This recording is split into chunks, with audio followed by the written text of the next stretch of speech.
Now, most people don't really understand that Code Pink is standing with Hamas. All these people are standing with Hamas. Hamas grew out of the Muslim Brotherhood. Yes, the same Muslim Brotherhood that our Director of National Intelligence, James Clapper, claimed was largely secular, and they hated violence. The founder and the spiritual leader of Hamas was coordinating with the Muslim Brotherhood's political activities in Gaza in the 1970s. He then went on to found Hamas on the local political arm of the Muslim Brotherhood in 1987. A year later, the Hamas Charter was written and published. It specifically rejected the Muslim Brotherhood's policy of non-violence. It is also riddled with anti-Semitism. Please make sure this is up at glennbeck.com and read the Hamas Covenant, as they call it. Right in the charter, and I'm going to read directly from it and quote, "The day of judgment will not come about until Muslims fight the Jews, killing the Jews. When the Jew will hide behind stone and trees, and the stones and trees will say, 'O Muslims, O Abdullah, there is a Jew behind me, come and kill him.'" Why is anyone talking about the plight of the Palestinians when we're talking about being in bed with people that say things like this? This is either going to help clear things up and make things make more sense or less sense. You won't understand the actions of our country and our leaders and the whole Western world, quite honestly. But things, after you hear this, make a little more sense on what you're hearing from the Middle East. This quote is from the spiritual leader of the Muslim Brotherhood. He spoke a few months ago in Cairo following the return after Egypt's democratic revolution. First time he could speak there, hundreds of thousands of people showed up. But back in 2009, remember, he said this.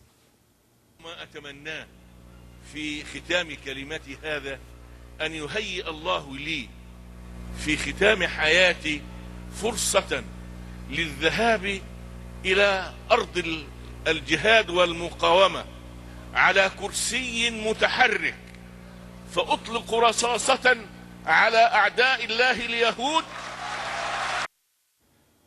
That sounds an awful lot like the Hamas Charter, doesn't it?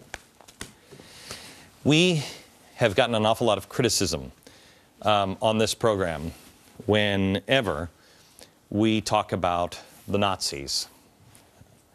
Well, you know what? Get over it. The fact is, however, you don't have to go back to Hitler to find violence and vicious hatred and the desire to exterminate an entire race of people. You only have to turn on your news. Check the headlines. You'll see it right before your eyes. But most in the mainstream media will not tie this stuff together. These are people who surround a tiny little country, Israel. These are people who have been trying to wipe out the Western way of life. The same people who flew planes into the World Trade Center. The same people the radicals on the left in America are teaming up with to destroy the Western way of life through Israel. This is why we have to wake up.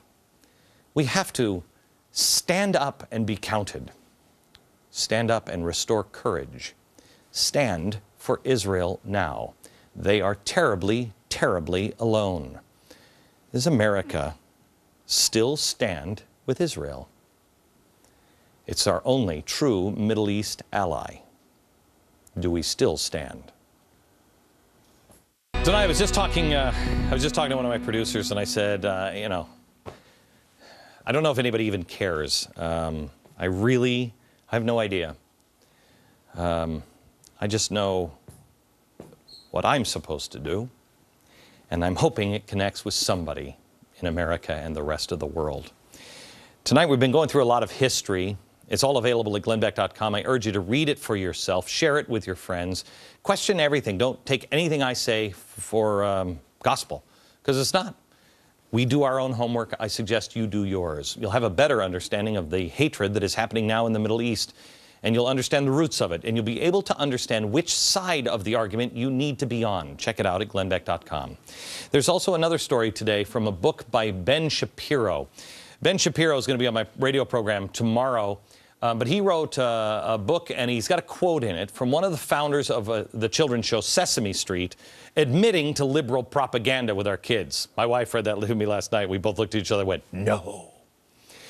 It's not much of a surprise to anybody who has seen the show, but here is the propaganda that the Muslim children in the Middle East are subject to. It's a little different. اليهود الوحشين يستعدوا ويخلوا الأطفال الصغيرين يعملوا حاجات وحشة كتير علشان يكرهوا الإسلام ويموتوا كل إخواتنا المسلمين هناك.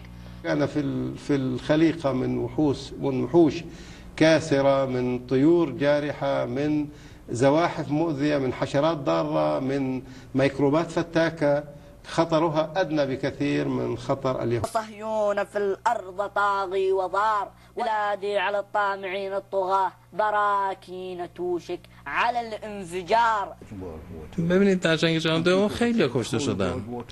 هدفی که استفاده میکنن این موضوع قدیمی و کهنه صهیونیسم و هولوکاست رو استفاده میکنن. این به ضرر خودشونه. It's unbelievable. This is what's on their television. Remember, after 9/11, when the cries were all heard all across the Middle East, that it was the Jews, that the Jews had advance warning. Ahmadinejad thinks this. He said, and I quote, "No Zionists were killed in the World Trade Center because one day earlier they were all told not to go to their workplace." So, no Jews died, really? Yes, according to those in the Middle East, it was all just a Jewish conspiracy. Ahmadinejad also thinks there was a big Jewish conspiracy trying to cause war in the Middle East. He just warned about that just the other day. Just today, he reiterated his anti-Zionist beliefs, quote, "Today, we must see to it that Iran and Egypt are two developed, powerful countries, anti-arrogant and anti-Zionist." Remember when they made fun of me for saying that those two countries would ever come together and be like-minded. Well, if you know history, you know that that's not so crazy. They said it in the 1920s in Germany. Mein Kampf was published in 1925, and by 1945, 6 million Jews had been murdered. Because no one, they all say, everyone in Germany will say to you today, we didn't know. America, we won't have that excuse. You know. Your neighbors know.